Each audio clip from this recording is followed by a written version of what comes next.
Alors, monsieur Mambo, de quelle manière est-ce que, à travers l'ONG, vous luttez contre les violences en milieu scolaire? Bien, nous luttons contre les violences en milieu scolaire à travers des panels, des conférences pour sensibiliser, n'est-ce pas, les acteurs de l'école. Quand je parle d'acteurs de l'école, je parle des élèves, je parle des enseignants, je parle des cadres de l'éducation, je parle des parents d'élèves. Voilà, c'est dans ce sens-là que nous luttons contre les violences en milieu scolaire.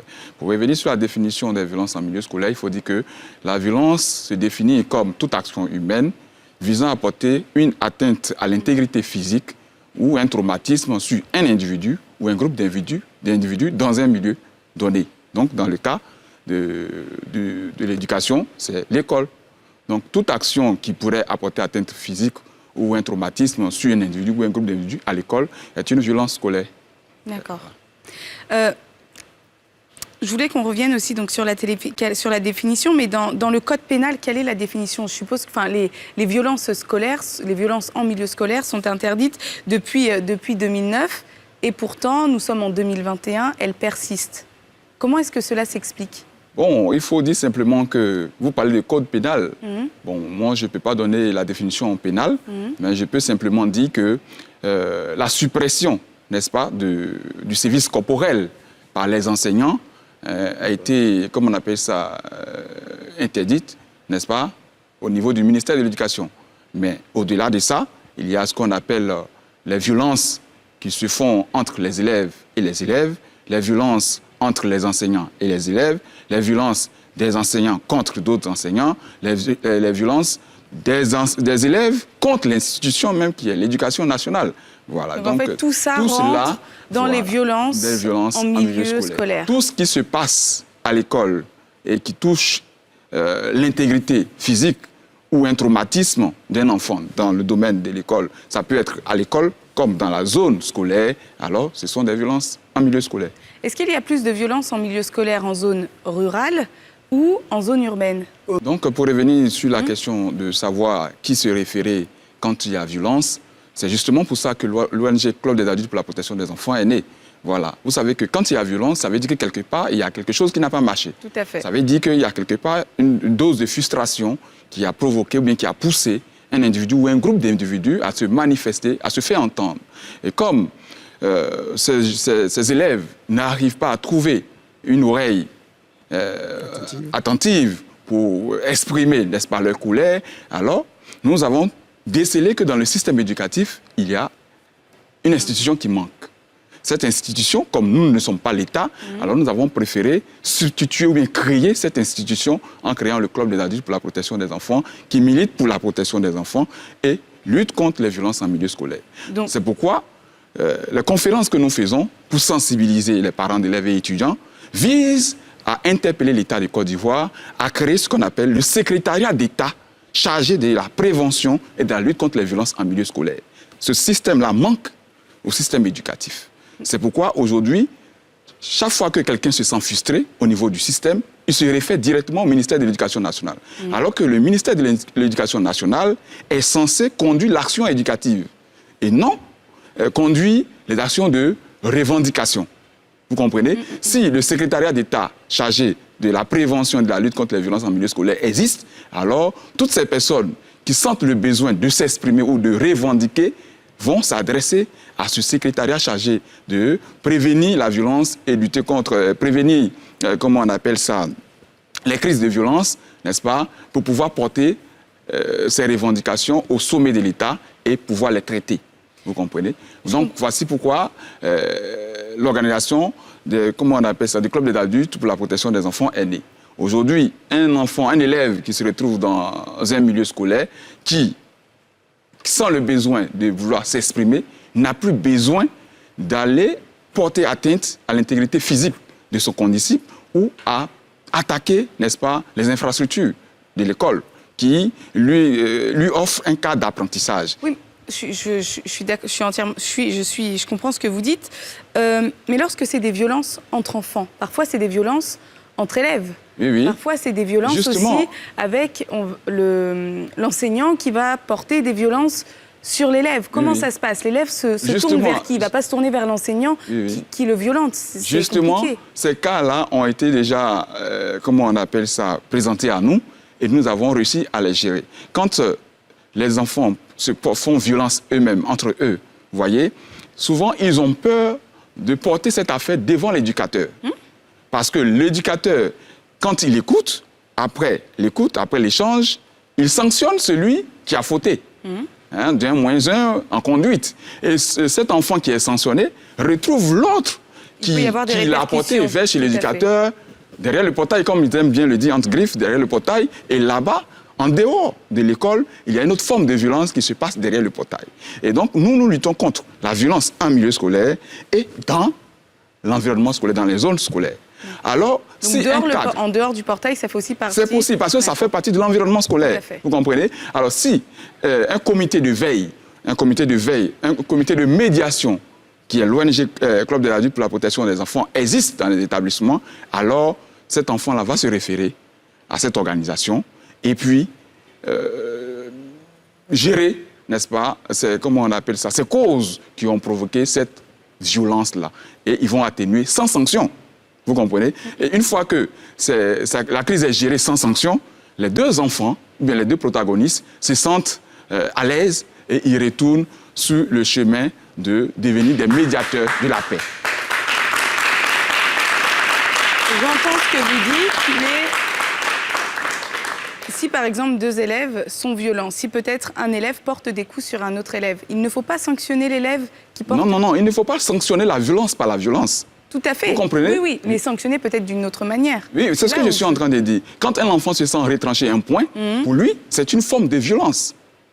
Vous comprenez? C'est pourquoi j'ai dit toute action humaine visant à apporter une atteinte d'intégrité physique ou un traumatisme sur un individu ou un groupe d'individus est une forme de violence. Pour l'enfant, lui retrancher un point est une forme de violence. C'est vrai qu'il est en conflit avec un de ses condisciples, mais ce n'est pas pour autant qu'on peut le blâmer en lui retranchant un point. D'ailleurs, les notes, au niveau de l'éducation, ce sont des notes ce sont des évaluations qu'on note. Le comportement violent de l'enfant n'est pas une évaluation, il n'y a pas une discipline de violence à l'école. Voilà. La violence se crée dans un environnement. C'est suscité par un stimulus. Ça peut être une taquinerie de mauvais goût, ça peut être, comment on appelle ça, des injures flatteurs, etc., qui peuvent provoquer, n'est-ce pas, cette forme de violence. Mais le plus souvent, ce ne sont pas des violences qui tendent à dégénérer. C'est l'intrus, c'est-à-dire que le médiateur qui vient, qui lui en fait une affaire qui devient une affaire sérieuse et qui vise, n'est-ce pas, à blâmer celui qui a porté peut-être le premier coup. Je vais dire quoi, par exemple? Enfin, j'entends, hein, mais dans une situation où il y a de la violence, bien sûr que c'est une affaire. Oui. Parce qu'on ne doit pas porter, comme vous venez de le dire, préjudice à une autre personne. C'est ça. Donc, il est normal d'en faire une affaire. Une affaire? Laquelle affaire? Comprenez, quand deux enfants se violentent à l'école, pour eux, c'est une manière de s'amuser. Mais peut-être pas. Je viens. C'est une manière de s'amuser. L'enfant aime jouer en se tapotant. Vous comprenez? Mais quand le médiateur vient et qu'il en fait une affaire sérieuse, pour lui, un médiateur, il peut arranger comme gâter. Oui, mais monsieur, quelqu'un qui vous donne un coup de poing, peut-être que c'est pas pour s'amuser. Non, je ne dis pas un coup de poing violent. Oui, je vais dire que toute action humaine, n'est-ce pas, quand deux enfants rentrent en conflit ou bien il a porté un coup de poing, ça, on sait que c'est grave. Maintenant, celui qui vient, quand il veut faire la médiation entre ces deux, d'abord, il faut faire reconnaître à celui qui a porté le poing que ce qu'il a fait est punissable. N'est-ce pas? Voilà. Et puis, lui demander de reconnaître son tort et présenter ses excuses à celui qui a été victime. Tout à fait. Quand celui qui a été victime se sent, n'est-ce pas, comment on appelle ça, pardonné, n'est-ce pas, il se sent à l'aise. Et il est capable d'accepter le pardon de celui qui a porté le coup. N'est-ce pas? Ça, c'est un bon médiateur. Mais quand le médiateur vise à sanctionner celui qui a porté le coup, tout de suite, celui qui a porté le coup se sent frustré.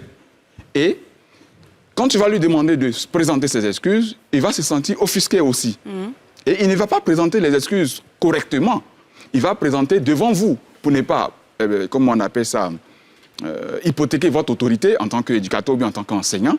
Mais quand il va finir cela, que vous allez partir, vous n'êtes pas avec l'enfant qui a été victime. Il va le retrouver en dehors de l'école et encore le violenter. Mais justement, docteur, peut-être que je me trompe, mais j'ai l'impression que les violences en milieu scolaire, c'est sont triangulaires. C'est-à-dire qu'il y a donc, comme monsieur Mambo venait de le dire, il y a donc les personnes violentes, il y a les victimes, et il y a aussi à côté les personnes qui ne réagissent peut-être pas. La question que je me pose moi ce soir et qu'on se pose tous, quelles sont les causes des violences en milieu scolaire? Pourquoi est-ce que certaines personnes vont être plus violentes que d'autres? Est-ce que c'est à cause peut-être du choc? On a des comportements violents, alors facilement, il va s'adonner à la violence également. Voilà. Bien, moi, je voudrais d'abord, avant de répondre à la question des causes des violences en milieu scolaire, je voudrais d'abord signifier que les violences en milieu scolaire ne sont pas seulement juvéniles. Ne sont pas juvéniles uniquement et estudiantines. Il y a plusieurs acteurs des violences à l'école. Qui sont les acteurs des violences à l'école? Il y a les enseignants. Tout à fait. Il y a les élèves. Il y a des parents d'élèves. Oui. Il y a l'institution même. Vous comprenez? Voilà. Donc l'école, l'éducation se définit par le politique.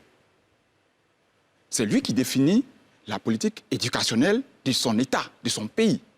Et donc, quand il y a des revendications des enseignants, oui, mais l'État n'est pas responsable de certaines violences dans certaines familles. Vous avez posé la question de savoir quelles sont les causes des violences. Je vais vous énumérer les causes. La première cause, par exemple, il y a l'éducation, il a parlé de la cellule familiale. Tout à fait. Voilà. Il y a la pauvreté, qui est aussi facteur de la violence. Il y a aussi l'injustice sociale, qui est aussi une cause de violence en milieu scolaire. Il y a aussi l'escroquerie en milieu scolaire, qui est cause de violence, n'est-ce pas? Il y a aussi le non-respect du droit syndical, n'est-ce pas? Des associations, des organisations qui sont dans le milieu scolaire. Le non-respect est cause de violence. Donc, est susceptible de non-respect du droit humain.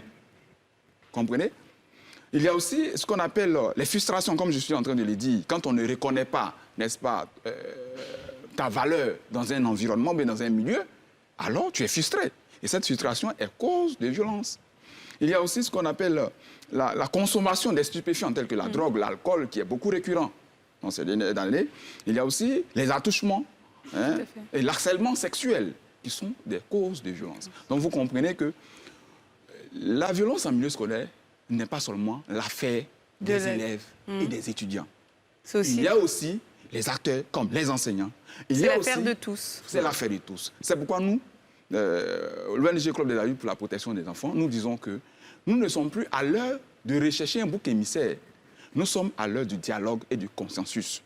Asseyons-nous autour d'une table entre l'État, les acteurs de l'école et les organisations de la société civile pour voir ce qui ne va pas dans le milieu scolaire, pour qu'on arrive à la violence excessive dans le milieu, comme on appelle, estudiantine et scolaire. Les violences en milieu scolaire sont présentes partout dans le monde. C'est-à-dire que ça correspond peut-être aussi avec le, comment dirais-je, avec avec le monde dans lequel on vit aussi. C'est-à-dire que c'est pas spécifiquement. C'est-à-dire que aux États-Unis aussi, il y a énormément de violences scolaires. En France aussi, il y a énormément de violences scolaires. En Belgique, on a l'impression qu'avec les années, ça s'accentue. Et il y a peut-être aussi un mal-être venant des élèves. Je suis d'accord avec ce que vous êtes en train de dire, mais moi, je n'aime pas copier pour copier. Même s'il y a la violence en Belgique ou en France, tout à fait, il ne faut pas constater, il ne faut pas se dire que comme il y a la violence en Belgique ou bien en France, au Ghana, il faudrait que nous aussi, on fasse la violence. Absolument. Non, il faudrait que nous, on soit l'exemple, on soit le modèle d'un pays qui lutte contre les violences en milieu scolaire et qui a un remède. Vous savez que, comme on appelle ça en France, il y a un ministère chargé de la prévention et de la lutte contre les violences en milieu scolaire. Pourquoi en Côte d'Ivoire, on n'en a pas? C'est pourquoi j'ai dit que l'étude que nous avons faite durant ces 5 années, pour pouvoir mettre en place cette organisation qui est l'ONG Club des adultes pour la protection des enfants, nous avons compris qu'il y a un maillon qui manque au système éducatif. Ce maillon, c'est la création du secrétariat général, n'est-ce pas, d'État pour prévenir et lutter contre les violences en milieu scolaire. Comment on appelle ça? C'est une institution qui sera là, qui aura pour mission de colmater tout ce qui est revendication et frustration dans le système scolaire et le gérer afin de prévenir les crises de violence en milieu scolaire. Si ce secrétariat-là existe, vous allez voir que beaucoup de choses vont s'atténuer. Ce secrétariat pourra travailler en partenariat avec l'organisation des parents d'élèves, les organisations syndicales, les organisations des élèves et étudiants de Côte d'Ivoire, les organisations telles que les ONG qui militent en faveur de la protection et de la lutte contre les violences en milieu scolaire. Vous comprenez? Donc, ce n'est pas parce qu'il y a violence ailleurs. Ah, mais il on est faudrait tout à fait forcément qu'il y ait d'accord. violence en Côte d'Ivoire. Tout à fait. Mais par contre, on a bien compris votre propos que vous êtes pour la création d'une... Oui, bien entendu, les solutions sont toutes trouvées chez nous. C'est la création. Le Club des adultes pour la protection des enfants. Nous sommes déjà en campagne de sensibilisation dénommée Campagne Zéro Violence à l'école. C'est une campagne annuelle qui est lancée depuis le 13 janvier dernier sur le thème « Quelle approche adopter pour une école sans violence en Côte d'Ivoire ?» Avant-hier, jeudi 8 avril, on était à l'université Félix Houphouët-Boigny. Nous avons organisé un panel sous le thème « L'État de Côte d'Ivoire face aux défis des violences en milieu scolaire, comment y remédier ?» pour protéger les acteurs à l'école et pérenniser les gros efforts d'investissement du gouvernement ivoirien et ses partenaires dans le domaine de l'éducation. Vous voyez, nous sommes en train de trouver les voies et moyens pour qu'on puisse s'asseoir autour d'une table et discuter. À l'issue de ce panel, il est ressorti que la création d'un secrétariat d'État chargé de la prévention et de la lutte contre les violences en milieu scolaire et universitaire par l'État de Côte d'Ivoire est un impératif. Il faut le faire. Je le demande humblement au chef de l'État de penser à cela. Parce que c'est très important pour un climat de paix à l'école aujourd'hui. Il faut aussi la mise en place de comités de veille et de médiation, tant en milieu universitaire que scolaire. Aujourd'hui, on en a besoin pour recadrer, discuter, créer un climat d'échange avec les étudiants, avec les apprenants, pour sympathiser, au bas mot, sympathiser un peu avec les enseignants et même les acteurs de l'école, pour que l'enfant se sente dans sa deuxième famille, voilà, à l'école. Il y a aussi l'intégration d'un code de bonne conduite qui sera consigné par les parents d'élèves et les apprenants, qui pourront retirer au ministère de l'Intérieur ou au commissariat de police chaque rentrée scolaire pour dire que si tu casses quelque chose aujourd'hui à l'école, tu vas payer. Parce que quand l'État se sacrifie pour investir et qu'il met, comment on appelle ça, des bâtiments n'est-ce pas, à ta disposition pour apprendre et que tu saccages, mais il faudrait que toi et tes parents, vous payez, vous remboursez. Parce que c'est ça aussi, le compte du contribuable. Il faut justifier pourquoi c'est cassé et pourquoi tu devais apprendre, tu n'as pas appris et tu as cassé. Il faut justifier cela. Il y a aussi, comment on appelle ça, ce panel nous fait comprendre aussi qu'il faut l'intégration des psychologues, comme il a dit, dans le système éducatif. Il faut des vrais psychologues dans le système éducatif. Le psychologue, c'est celui-là qui étudie le comportement de l'homme en société. Et quand celui-là manque à un maillon comme qui est l'éducation, vous voyez qu'il y a quelque chose qui cloche. Il faut y penser, c'est très important. Promouvoir les droits de l'homme à l'école, c'est très important. C'est ce que nous faisons déjà. Il faut favoriser aussi le dialogue inclusif entre tous les acteurs du système éducatif. 30 petites secondes. Oui, c'est bon, je vais finir rapidement. Bannir du système éducatif les mouvements d'associations politiques. D'accord.